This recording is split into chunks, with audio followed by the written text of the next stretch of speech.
নমস্কাৰ, মোৰ মৰমৰ বন্ধু বান্ধৱীসকল, আপোনালোক নিশ্চয় ভালে আছে। সদায় ভালে থকাৰে আজিও আমিও ভালে আছোঁ বৰ্তমান। কিন্তু ল'ৰাটোহে মোৰ অলপ অসুখ হৈ আছে। আজি সি স্কুল যাবও নোৱাৰিলে, গতিকে সি বিচনাতে পঢ়ি আছে অলপকৈ। মই তাৰ কাষতে বহি এই মহৎলোকৰ বাণী কেইটামান পঢ়ি আছিলোঁ আৰু বাইদেউ আহি ওলাল সেই টাইমতে। গতিকে দুইজনে বহি ধুনীয়াকৈ কথাও অলপ পাতিলোঁ। হয়, মোৰ ভণ্টিৰ ওচৰলৈ আহিলোঁ। আহোঁতে ভণ্টিয়ে ধুনীয়াকৈ কিতাপ এখন পঢ়ি আছে আৰু ল'ৰাটোও ধুনীয়াকৈ পঢ়ি আছে। তাৰপৰা কথা পাতি লৈ পেলাই ভণ্টিয়ে ক'লে চাহ একাপ বনাওঁ। চাহকাপ খাই কৰি লৈ পেলাই ধুনীয়াকৈ ভণ্টিৰ ওচৰত আহি পেলাই ভিডিঅ' এটা বনালোঁ।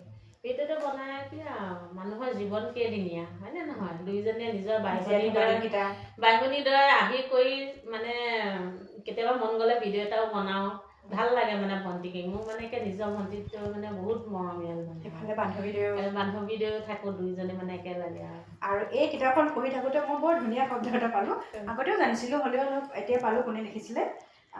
তিৰুপ কুৰালে লিখিছিলে, এজন বিশ্বাসী বন্ধু হৈছে জীৱনৰ আটাইতকৈ ভাল ঔষধ।